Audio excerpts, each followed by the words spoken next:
We begin this week with the latest in the war between Israel and Hamas. The Israeli military says it has taken control of Al-Shifa, the largest hospital in Gaza, and the place where thousands of civilians have taken refuge. Israel says it launched a nighttime raid on the complex, the fourth since the war began. The IDF is conducting a high-precision operation in limited areas of Shifa Hospital, following concrete intelligence that demanded immediate action.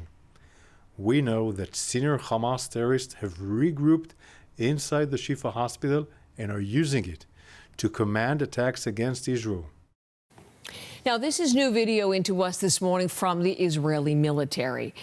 Military officials say it shows the detonation of an improvised explosive device near the troops operating around the hospital. And Israel claims this aerial shot shows Hamas operatives firing at Israeli troops near the complex. It's not clear when or where the images were filmed. The Hamas-run Gaza Health Ministry says the Israeli raid has resulted in multiple casualties and that it is threatening the lives of displaced people, patients and medical staff, all sheltering at Al-Shifa. We're going to begin this morning our coverage out of Tel Aviv today, and Sarah Coates. So, Sarah, the latest on these raids. What led to it, and where do things go from here, especially for all of those civilians I mentioned, those who are sheltering in the area? Hello there, Heather. We do know that the Israeli forces arrived around 2:30 a.m. local time. According to the military, it has concrete evidence that Hamas fighters have once again regrouped in the Shifa hospital in Gaza City. That is the largest hospital inside Gaza, and also the hospital that we do need to remember had that big raid upon it back in December. Now, the IDF says that when its forces arrived very, very early in the morning, that they came under attack from a number of Hamas operatives. When they returned fire, they have reportedly killed a number of people and injured others. We do understand that other firefights are happening around the hospital, in the courtyard and those sort of places. It's understood that on the ground it is very, very chaotic, given that this is where many people are sheltering. Now, we have heard from the IDF spokesperson, Daniel Hagari. He says that civilians and doctors are not being targeted. Here's a little more of what he had to say. We have Arabic speakers on the ground so that we can communicate to the patients in the hospital in their own language, and IDF doctors to assist those in need.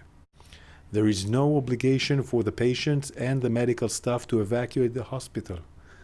But there is, and will be, a passageway for other civilians to exit the hospital.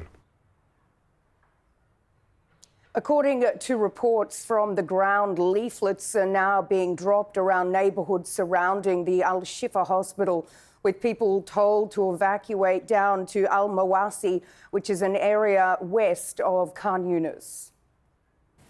Sarah, I'm wondering, another part to the story today is an Israeli delegation is expected to travel to Doha today for further talks on a ceasefire deal. When you and I were talking on Friday, we had the details of that Hamas proposal, which Israel had dismissed as unrealistic. And yet Israel is sending this delegation. What can we expect to come out of Qatar now? This just shows, really, Heather, the international push and the push from Washington to get some sort of a deal done. We do know that around right now, this Israeli delegation led by the head of the Mossad, David Barnea, they are on their way to Doha. We do understand that these negotiations could take around 2 weeks, and they will be happening, according to Hebrew media, directly with the head of Hamas in Gaza, Yahya Sinwar, who is reportedly hiding in tunnels inside Gaza. Now, we do understand that the framework for this deal that the Israelis are expected to lay out would be a 42-day ceasefire. It would see the release of some 40 Israeli captives for hundreds of Palestinian prisoners. But of course, there is still this stumbling block. Hamas wants a full, complete ceasefire. Israel says this simply will not happen, that there will be no ceasefire that leaves Hamas in power in the Gaza Strip with the Israeli Prime Minister Benjamin Netanyahu continuing to double down on his stance that there will be an operation down in that southern city of Rafah, where more than 1 million internally displaced Palestinians are sheltering. Heather. Sarah, thank you very much. Sarah Coates in Tel Aviv as we begin our coverage for this week.